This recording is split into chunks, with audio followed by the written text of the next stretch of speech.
En la primavera de 1946, 8 meses después del final de la Segunda Guerra Mundial, Estados Unidos toma una decisión al más alto nivel gubernamental.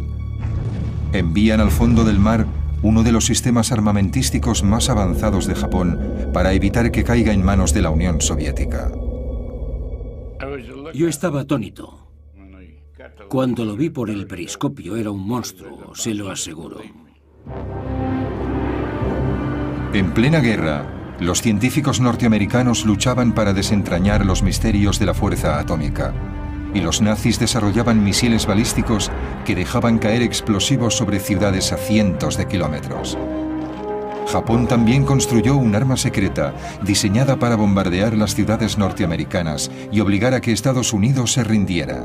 Ahora, varias décadas después, un equipo de expertos investiga por qué Estados Unidos decidió mantenerla oculta. Aquí tenemos personas que participaron en esa guerra desarrollando lo que ahora llamamos armas de destrucción masiva. El arma secreta de Japón.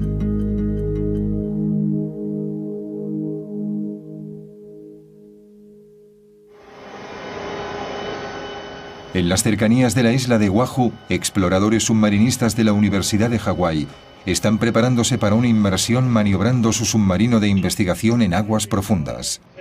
Les confirmo posición, 24 grados... Están a unos 800 metros cuando descubren un naufragio de la Segunda Guerra Mundial del que se ha hablado a menudo, pero que nunca se había localizado.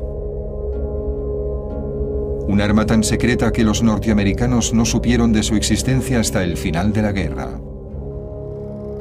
Se han reunido 3 expertos para descifrar los secretos del programa japonés I-400. Podían rodear el Cabo de Hornos. Podían rodear el Cabo de Buena Esperanza. Son 59.500 kilómetros. Exacto, eso les daba una enorme cantidad de opciones estratégicas. Podían atacar en cualquier lugar del mundo. Era un sistema de armas global. La historia del secretísimo I-400 empieza poco después del mortal ataque de Japón a Pearl Harbor. Los japoneses atacan en diciembre de 1941 porque han visto que es una buena oportunidad. Sí. En esos momentos Japón tiene la marina más poderosa del Pacífico y se lanzan a ello. El arquitecto del ataque japonés de Pearl Harbor fue un almirante educado en Harvard, Isokoro Yamamoto. Su objetivo era conmover a Norteamérica con un golpe tan duro que la población civil se aterrorizara, se rindiera a Japón y pidiera la paz. Su ataque a Pearl Harbor consiguió hundir 5 acorazados, provocó daños en 3 destructores y varios barcos pequeños. Pero afortunadamente para los norteamericanos sus 3 portaaviones estaban en el mar el día del ataque. Fue el único error en el plan de guerra de los japoneses. También se equivocaron gravemente al pensar que Norteamérica no respondería al ataque. Un día después del ataque a Pearl Harbor, los norteamericanos declaran la guerra a Japón. Lejos de perder su valor, empiezan a reconstruir su dañada flota y emplean sus vastos recursos para derrotar a Japón.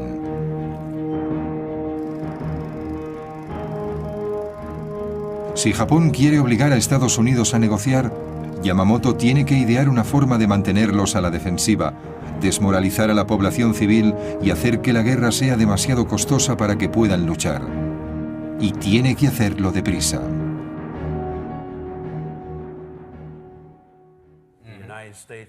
Las industrias de Estados Unidos empiezan a tomar parte de una guerra basada en la economía. Y él sabe que cuentan con todos esos medios. Conoce la limitada capacidad de la sociedad japonesa contra la gran capacidad de la sociedad norteamericana. Personalmente estaba en contra de una guerra con Estados Unidos, porque sabía que no podían ganar. Pero al mismo tiempo, como comandante en jefe de la flota combinada, sabía que tenía que elaborar una estrategia que hiciera viable la guerra de Japón contra Estados Unidos. En los meses siguientes a los de Pearl Harbor, desesperado, Yamamoto busca formas de llevar la guerra al corazón de Estados Unidos, aun sabiendo que está a miles de kilómetros. Estudia el éxito de los U-boat alemanes, los letales submarinos nazis que dan caza a los barcos en el Atlántico. Desde enero a julio de 1942, los U-Boat alemanes hunden 397 barcos que transportan millones de toneladas de suministros destinados a Gran Bretaña. Algunos fueron torpedeados cuando estaban a la vista de tierra estadounidense. Si los submarinos alemanes pueden acercarse tanto a la costa este de Estados Unidos, ¿por qué los submarinos japoneses no pueden aterrorizar la costa oeste? ¡A sus puestos! Para probar su teoría, Yamamoto ordena una serie de misiones contra la costa oeste de Estados Unidos. Envía un submarino a Santa Bárbara, California, para que bombardee una refinería de petróleo. Provocó pocos daños, pero desencadenó el miedo a una invasión japonesa a todo lo largo de la costa oeste. A lo largo del Pacífico se persigue al submarino japonés que ha traído la guerra a tierra estadounidense. En la costa, el merodeador ha atacado las refinerías de petróleo cercanas a la playa de Santa Bárbara. El trozo de una bomba hecha en Tokio produjo pocos daños, pero ha sido la primera lanzada a orillas norteamericanas durante esta guerra. Al día siguiente, la Brigada de Artillería Costera dispara 1.400 misiles antiaéreos contra lo que creen aviones enemigos, pero no se confirma el avistamiento.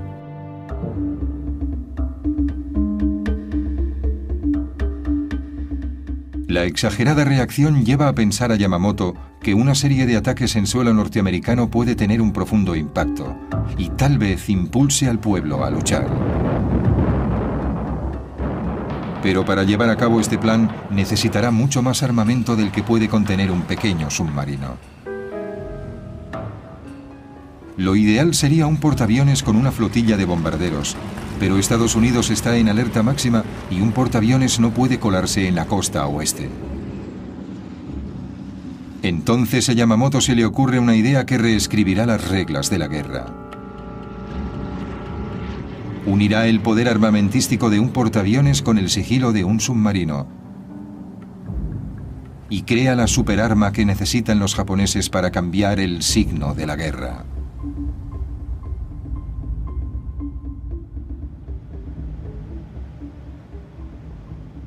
La idea de un submarino que transporte un avión no es nueva, pero solo para una misión específica, el reconocimiento. Poder lanzar un avión que vuele en círculos 60 u 80 kilómetros a ambos lados del barco amplía al capitán el conocimiento de muchos kilómetros más allá del horizonte. Pero Yamamoto quiere ver si un submarino que lance un avión puede convertirse en un arma ofensiva, que no solo sea un aparato de reconocimiento. Ordena otra misión de prueba. Esta vez un pequeño avión lanzado desde un submarino bombardea Oregón esperando el inicio del fuego enemigo. El ataque resulta fallido, pero la misión convence a Yamamoto de que un submarino puede pasar entre las defensas costeras y atacar a la inadvertida población civil. Si un solo avión lanzado desde un submarino puede sembrar el pánico, tal vez una flota pueda aterrorizar y humillar a Norteamérica. Poder llegar a su destino y lanzar un ataque por aire sin ser descubiertos daría a los japoneses una ventaja que ninguna otra marina, ninguna otra fuerza tenía durante la guerra. Yamamoto ordena a sus ingenieros que diseñen una flota de portaaviones submarinos que puedan cruzar el Pacífico sin ser detectados, desde donde lanzarán un escuadrón de bombarderos de alta tecnología que atacarán las ciudades de la costa oeste para desaparecer después sin dejar rastro, como los U-Boat germanos.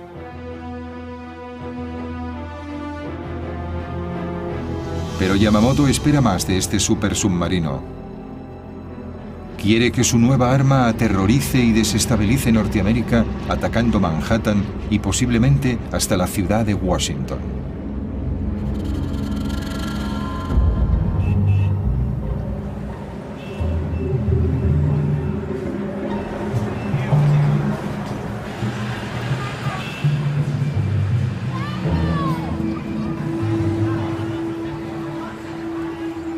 Yamamoto llama a este nuevo submarino sin precedentes I-400 y lo declara alto secreto.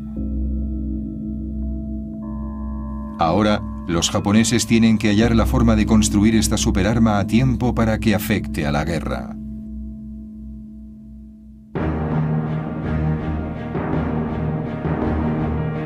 Mientras los japoneses trabajan en su plan maestro, Estados Unidos acelera los trabajos para un arma secreta propia, cuyo nombre en código es Proyecto Manhattan. La bomba atómica.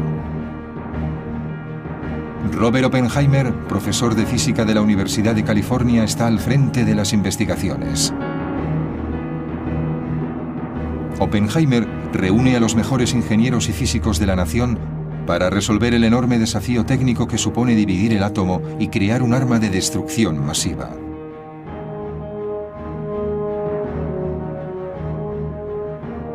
Los norteamericanos temen que los alemanes y los japoneses estén construyendo bombas atómicas, así que deben actuar con rapidez.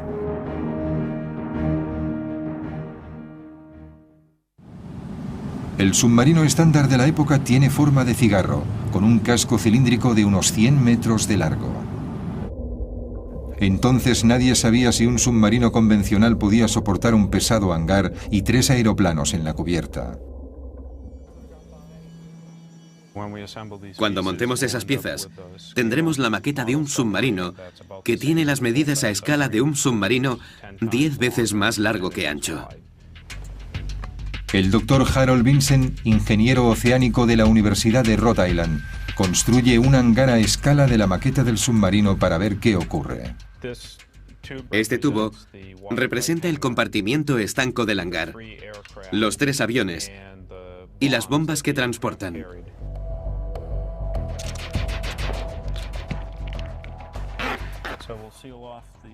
Sellaremos el extremo del hangar por aquí y veamos qué sucede cuando lo sumergimos. Vale. Se da la vuelta por el peso que lleva encima. Se da la vuelta y se hunde. Por lo tanto, tuvieron que idear otro método para transportar bajo el agua un hangar tan pesado con todos los aviones. Los diseñadores japoneses deben encontrar una forma de albergar los aviones sin poner en peligro el delicado equilibrio del submarino. Se necesita un hangar muy grande que empiece aquí a lo largo de la superestructura y que termine aquí.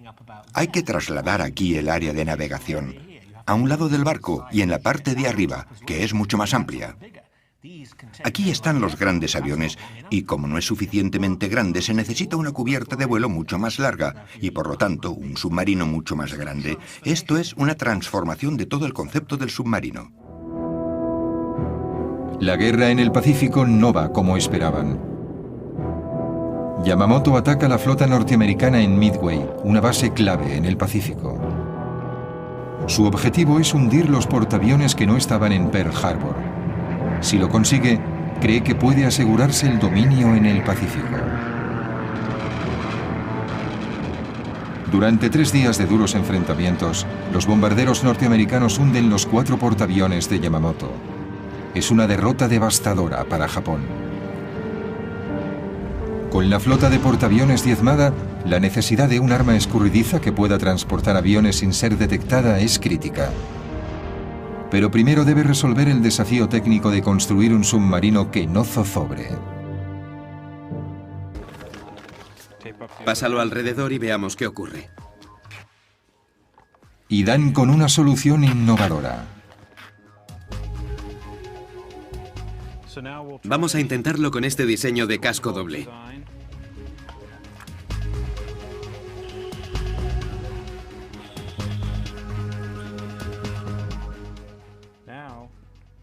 Ahora es muy estable. Se mantiene y no se da la vuelta. 2 cilindros, uno junto al otro, como una escopeta de 2 cañones. Con el mayor problema resuelto, los japoneses pueden por fin empezar a construir su nueva y monstruosa arma y seguir en la guerra. La construcción de los submarinos gigantescos empieza en enero de 1943. El nuevo reto para Yamamoto será utilizar su nueva superarma de la forma más efectiva que sea posible. Por la grave escasez de acero y mano de obra en Japón, solo podrá encargar 18 unidades. Cada submarino transportará 3 bombarderos cargados con una sola bomba, lo que supone como máximo 54 bombas por misión, un armamento muy limitado. En una sola noche, los bombarderos nazis lanzaron sobre Londres 1.400 bombas altamente explosivas. El ataque duró 57 noches, pero aún así, los británicos no se rindieron. El almirante se da cuenta de que sus 54 bombas sirven para provocar daños importantes en las ciudades, pero no para minar la moral de la población. Por eso empieza a considerar otras opciones. Los japoneses buscaban desesperadamente cualquier medio de infligir más sufrimiento a Estados Unidos. Y en un esfuerzo por evitar el avance o provocar una negociación de paz, pensaron en utilizar gérmenes contra las ciudades norteamericanas.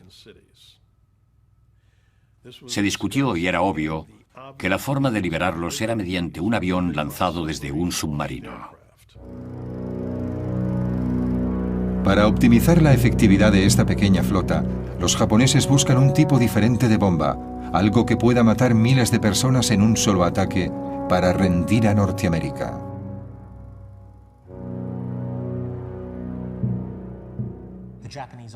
El ejército japonés estaba fabricando ese tipo de armas en Manchuria en muy malas condiciones, por cierto, y parecía que la marina japonesa estaba interesada en usar bombas de Anthrax. Los elementos más radicales del ejército y de la marina abogaban por ese, diríamos, insano plan. Japón ya había demostrado su disposición a usar armas biológicas. El comandante Shiro Ishii del ejército imperial japonés mandaba la unidad 731, un programa encubierto para la guerra biológica y química que se había experimentado en civiles chinos desde 1930. En su laboratorio se criaba una plaga de moscas infectadas que liberaban en aldeas confiadas. Otras eran infectadas con anthrax y cólera. Mujeres y hombres eran infectados con enfermedades venéreas. Unos 200.000 chinos murieron como resultado de esos horribles experimentos. Algunos líderes militares japoneses protestaron por el uso de armas biológicas por razones humanitarias, pero sin duda, un arma de destrucción masiva lanzada en una ciudad de Estados Unidos causaría una gran cantidad de bajas y sería mucho más efectiva para sembrar el terror entre la población norteamericana que una bomba convencional.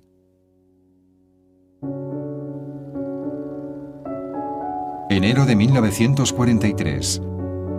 Mientras se está construyendo el primer I-400, la Marina también está construyendo un bombardero secreto que será transportado en un hangar estanco en la cubierta del submarino. El nuevo bombardero se llama Seiran, que significa tormenta en un hermoso día. Como su nombre indica, el avión aparecía de repente, como la niebla, transportado por un submarino que ascendería a la superficie cuando estuviera cerca del objetivo, moviéndose como un ninja. Por eso le llamaron Seiran. Es un nombre muy poético. El teniente Atsushi Asamura es el último piloto de élite superviviente del escuadrón Seiran. En una ceremonia sintoísta anual, tiene la oportunidad de honrar a sus camaradas desaparecidos. Recuerda la emoción de formar parte del proyecto secreto. Nos sorprendimos mucho cuando vimos el Seiran por primera vez. Pensé, ¿este avión se puede llevar en un submarino? Creo que pocas personas sabían del Seiran, incluso en la marina japonesa. Las pruebas y los experimentos se hacían muy secretamente. El recién diseñado Seiran será una importante incorporación al arsenal aéreo japonés. Con una bomba de 800 kilos y un motor de 1.400 caballos, alcanza una velocidad máxima de casi 500 kilómetros por hora. Pero los diseñadores del avión japonés se enfrentan a otro reto. Aunque el I-400 es más ancho que cualquier otro submarino de la época, el hangar montado en la cubierta solo tiene un diámetro de 3,5 metros. Este es el hangar del I-400 en el que tiene que caber este avión. Y aquí tenemos una vista frontal del Seirán. A la misma escala. A la misma escala. Vaya. El fuselaje cabe aquí, pero las alas y la cola no caben. Es evidente. Para solucionarlo, los japoneses diseñan unas alas parecidas a las del Grumman Hellcat, el caza más potente de la flota estadounidense transportado en portaaviones. Para minimizar el tamaño de los aviones y almacenarlos bajo las cubiertas, las alas de los Hellcat giran 90 grados y se doblan sobre el fuselaje. Los diseñadores del Seirán llevan la idea un paso más allá. La cola y los estabilizadores horizontales se doblan para reducir la altura. Haciendo todo eso cabe perfectamente. Precisamente. Es impresionante. Pero a los diseñadores japoneses les queda otro problema por resolver. Una vez el submarino llega a su destino, cada uno de los motores del Seirán tardan 20 minutos en calentarse antes del lanzamiento. Encender los motores en el hangar mientras el submarino está sumergido expondría a la tripulación a los letales humos del monóxido de carbono. Pero calentar los motores con el submarino en la superficie los expone a los radares y los ataques aéreos. Si los japoneses no encuentran una solución, su submarino portaaviones morirá en el agua.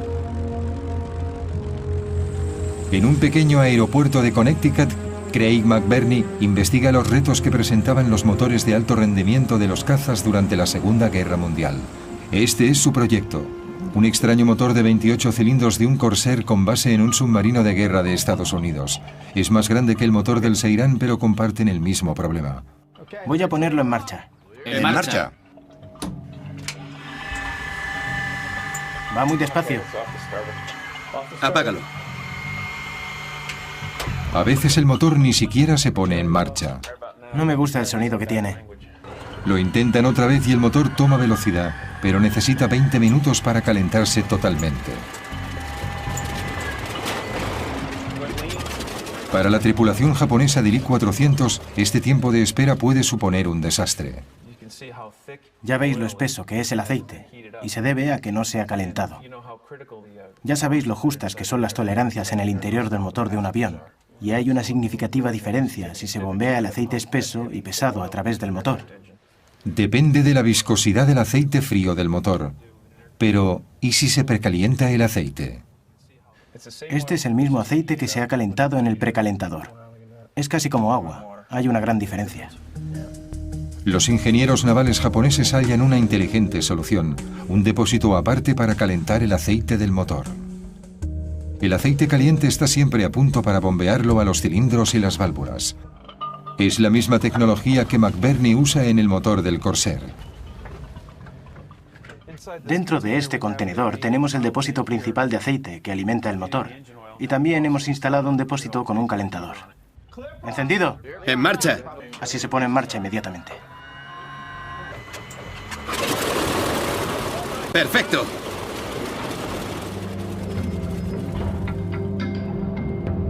Con el aceite del motor precalentado, el avión sale del hangar hacia la rampa de despegue. El motor está en marcha. Las alas, la cola y los estabilizadores horizontales se despliegan y se colocan en posición. Se le colocan los flotadores y el avión despega hacia su misión. Ajustamos mucho el tiempo necesario para el lanzamiento, al segundo. Despegaba el primer avión, luego el segundo y después el tercero. El objetivo era que los tres aviones despegasen tan rápidamente como fuera posible. Queda un último detalle que pulir. El I-400 no es lo bastante largo para que los aviones aterricen, y cuando vuelven, los serán, amerizan y son recogidos por una grúa hidráulica que los coloca en la cubierta.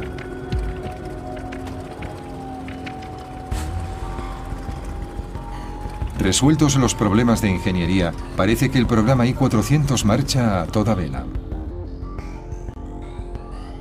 Pero en abril de 1943, la Marina japonesa sufre una devastadora pérdida. El objetivo de Estados Unidos es matar al almirante Yamamoto. Su avión es derribado en las Islas Salomón.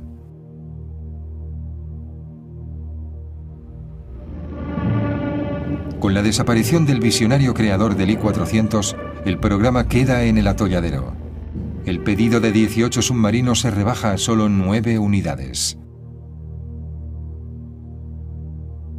Después de la muerte de Yamamoto pasa 1 año y medio antes de que su innovadora arma sea una realidad. Diciembre de 1944. Por fin se termina el primer I-400. Unos meses después está listo otro submarino. Los grandes submarinos transportan 3 hidroaviones bombarderos en un hangar de 31 metros de largo. Una catapulta de aire comprimido lanza los aviones, incluso en mares embravecidos.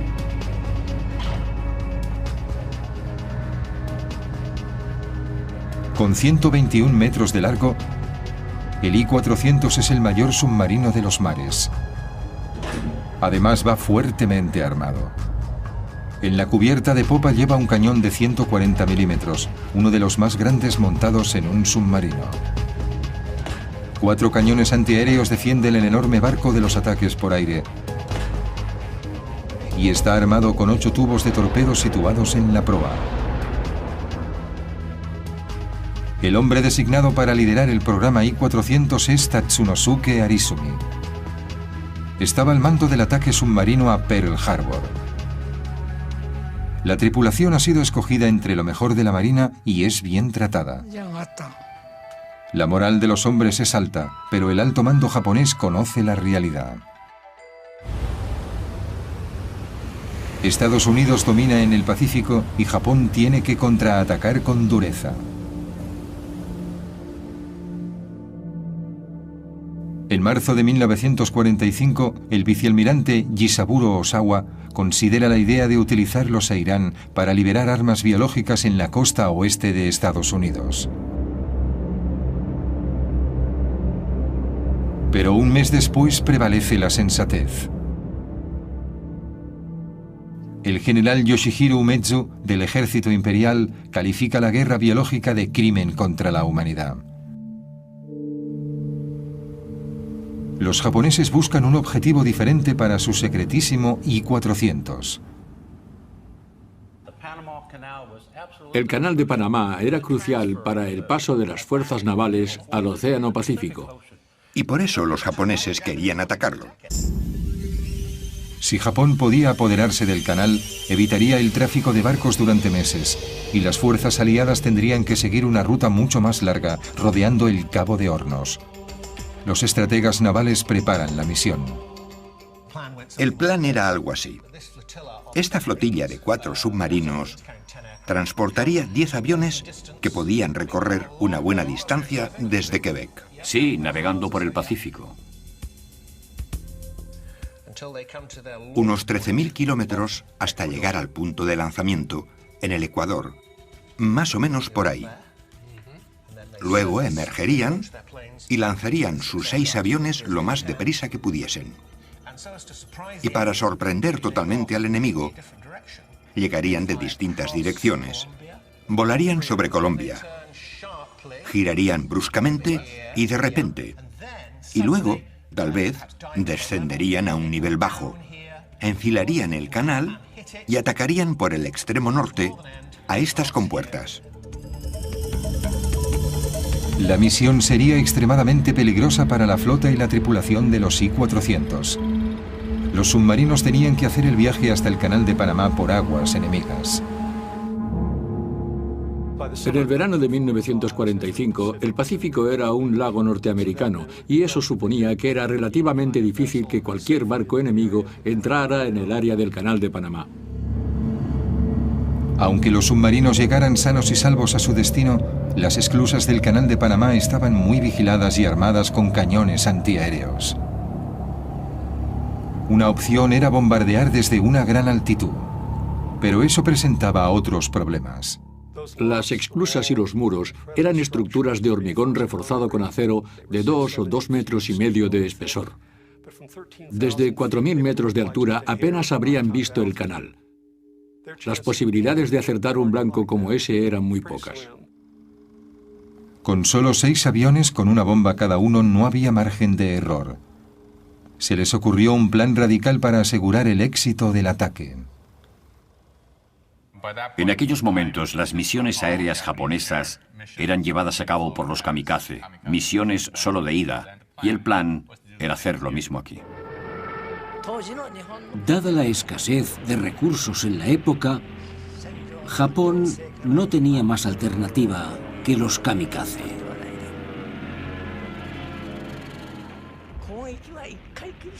Sé que es una controversia, que muchas personas están en contra, pero creo que entonces no había elección.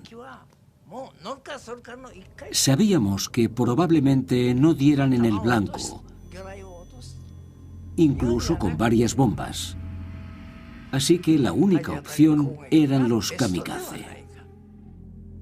Mientras la tripulación del I-400 se entrena para su misión en el Canal de Panamá, el proyecto Manhattan también se prepara para la suya. Un comité ha hecho una lista de posibles blancos para su bomba atómica. Hiroshima es una de las 5 ciudades recomendadas. Mientras cada país se esfuerza por contar con su arma secreta en la guerra, las fuerzas aliadas invaden la isla de Okinawa, a 1.500 kilómetros de Tokio. Una brutal lucha de 82 días acaba con la vida de 100.000 soldados japoneses y se destruyen miles de aviones y barcos de guerra. Parece inevitable que los norteamericanos invadan Japón y el vicealmirante Osawa vuelve a cambiar la misión de los I-400. El nuevo objetivo es el atolón de Ulithi. La enorme flota estadounidense lo utiliza como plataforma para la invasión de Japón. Ulithi era la base ideal para las unidades que atacaron Okinawa y tal vez para las que serían enviadas a la confrontación final en tierra. Seguramente desde allí también se enviaban los suministros. En la foto se veían varios portaaviones norteamericanos. El cuartel general nos ordenó atacar a todos los que pudiésemos. El plan es para los 2 supersubmarinos, el I-400 y su gemelo, el I-401, y 2 submarinos más pequeños, que salen desde Japón por separado. Luego se encontrarán en un lugar predeterminado. Antes del amanecer del 17 de agosto, Seis e Irán se lanzarán en un ataque kamikaze. Para aumentar las posibilidades de éxito, Arizumi ordena a la tripulación que enmascaren los bombarderos con distintivos norteamericanos, violando flagrantemente las reglas comunes de guerra. Los propios pilotos pusieron objeciones a pintar los aviones con los colores norteamericanos. Pensaban que era deshonroso, estaban dispuestos a morir y sabían que no regresarían. La misión estaba plagada de problemas. De camino a Ulithi, un buque de guerra estadounidense hunde uno de los submarinos pequeños. Mueren los 140 tripulantes. Es una señal de lo que le espera a la flota. En un esfuerzo por evitar los barcos enemigos, Arizumi decide dar un rodeo y cambia el punto de encuentro. Pero su mensaje no se recibe y el grupo no llega a reunirse. Mientras el I-400 y el I-401 revisan su plan de ataque, la radio emite una sorprendente noticia.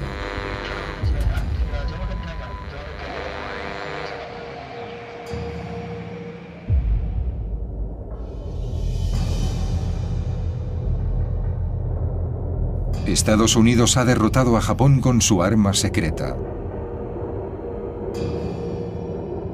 El 6 de agosto, una bomba atómica aniquila la ciudad de Hiroshima y mata a unas 80.000 personas.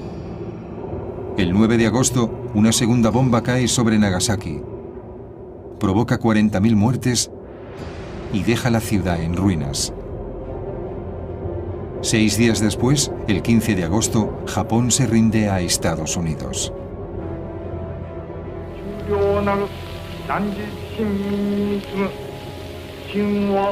El emperador Hirohito se dirige por radio a la nación y pide a su pueblo que resistan lo irresistible, que sufran lo insufrible. El día siguiente, el 16, recibimos un telegrama ordenándonos el cese del fuego. Al recibir ese increíble telegrama, gradualmente fuimos asumiendo la realidad. Entonces empezó a bordo el verdadero drama.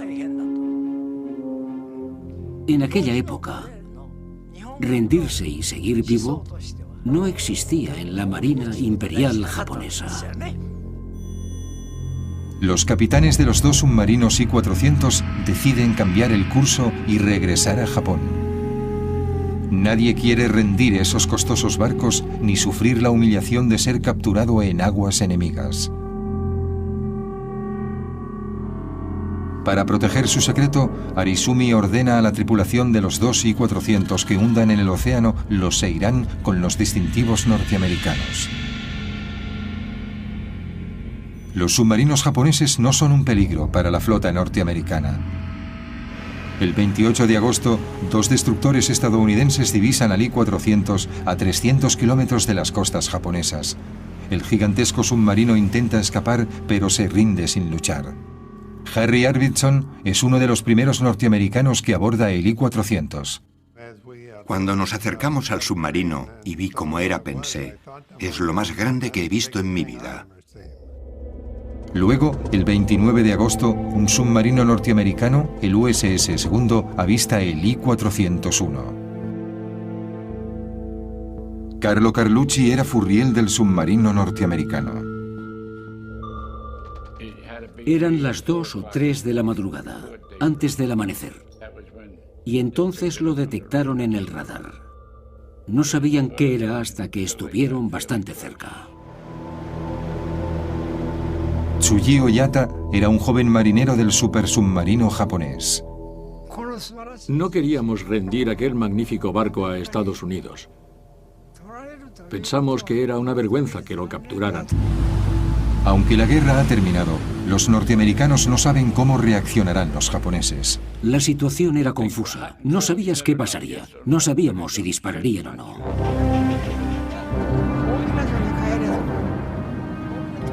Nos dirigíamos a Japón, pero decidimos evitar que los norteamericanos se apoderaran del submarino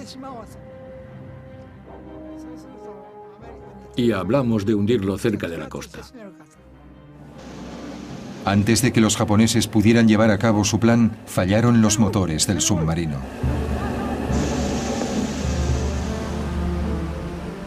El Segundo hizo señales al enorme submarino para que se rindiera, pero Arizumi se negó. Pasaron varias tensas horas con las armas del Segundo apuntando al I-401. Muneo Bando recuerda la captura.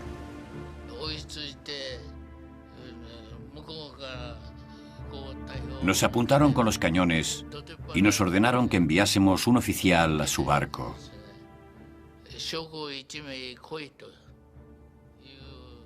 Dijimos, ¿qué quieren? ¿Que enviemos a alguien?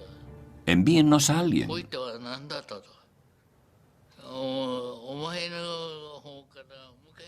Nosotros insistíamos en mantener el orgullo y tratar de hombre a hombre.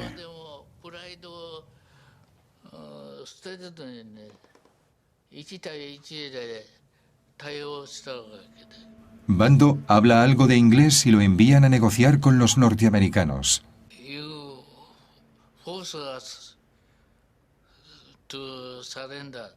Dije, si nos obligan a rendirnos, nos suicidaremos.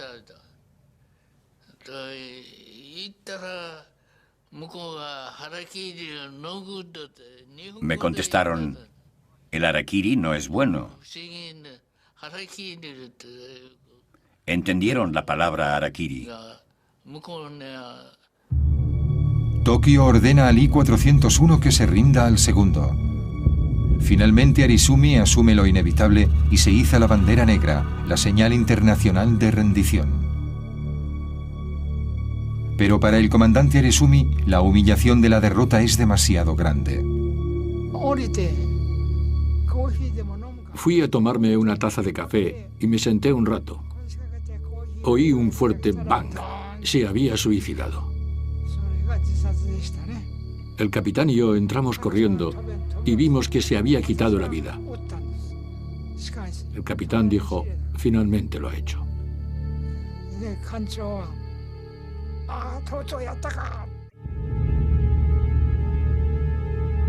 Toda la tripulación japonesa es hecha prisionera. Marineros, pilotos y personal auxiliar. Oficiales submarinistas norteamericanos toman el control del gigantesco submarino. Enseguida se percatan de que están en un barco que no tiene nada que ver con los que han visto hasta ahora. Uno de los primeros norteamericanos que abordan el I-401 es un joven marinero llamado Paul Whitmer. Inmediatamente descubre el inusual doble casco del diseño. Entramos en la sala de máquinas y había una puerta a una sala contigua. ¿Qué demonios es esto? Echamos un vistazo y vimos que había otro juego de motores. Había dos salas de máquinas, a babor y a estribor. Descubrimos que tenía dos cascos. Era como dos submarinos, uno al lado del otro. La tripulación japonesa permanece a bordo y solo hay 6 norteamericanos al mando. Yo llevaba una 45, todos llevábamos una 45 y una buena cantidad de balas en el bolsillo de mi chaqueta. Si hubiera tenido que usarlas, habría disparado. Había mucha tensión. Nadie confiaba en nadie. No sabíamos qué esperar. Podrían habernos reducido porque nos superaban en número y si hubieran decidido hundir el barco no habríamos podido evitarlo. Los norteamericanos dejan las escotillas abiertas para evitar que los japoneses sumerjan el submarino y arrastren con ellos al fondo a los marineros estadounidenses. Con el paso de las horas se relaja la tensión entre los antiguos enemigos. Ahora tienen un objetivo común: manejar el submarino y volver sanos y salvos a Tokio. En la sala de máquinas aprendimos a comunicarnos con los japoneses. Tenían que enseñarnos y nosotros a ellos. Necesitábamos conocer algunas palabras para describir el motor. Era una forma de comunicación de escuela elemental. E intentábamos aprender sus signos y su vocabulario. ¿Cómo se llama esto? ¿Cómo se llama eso? Después de dejar a la tripulación japonesa en su país, la Marina decide llevar a Estados Unidos los inusuales barcos para estudiarlos. En diciembre de 1945 salen de Japón hacia Pearl Harbor. Los submarinos capturados llegan poco antes del día de Año Nuevo de 1946. La Marina de Estados Unidos no pierde el tiempo e inspecciona y estudia todos los detalles del diseño de los supersubmarinos.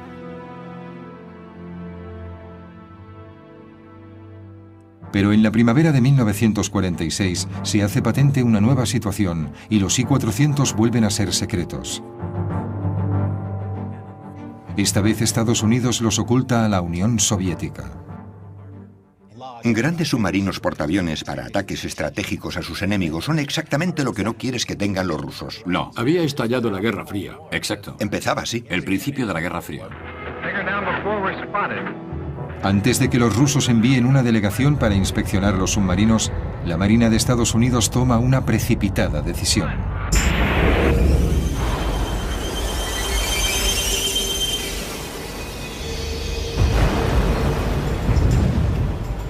El 31 de mayo de 1946 hunden el I-401 en las costas de Pearl Harbor. 2 días después, el I-400 se reúne con él en el fondo del mar, y con ellos van los secretos de la ingeniería japonesa de la Segunda Guerra Mundial. Nadie conocerá todo su potencial.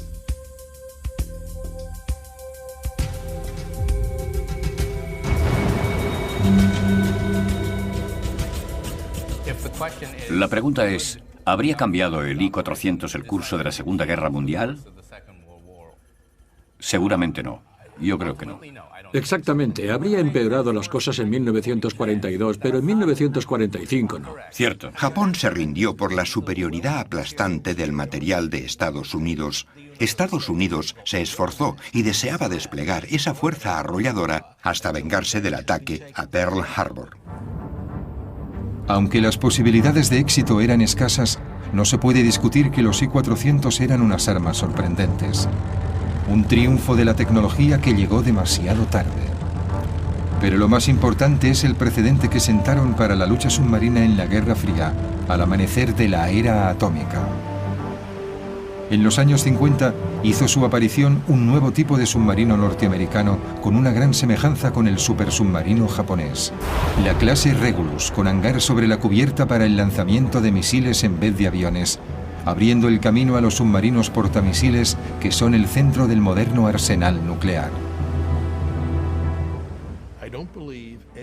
Yo no creo que nadie pensara en submarinos que pudieran atacar ciudades enemigas.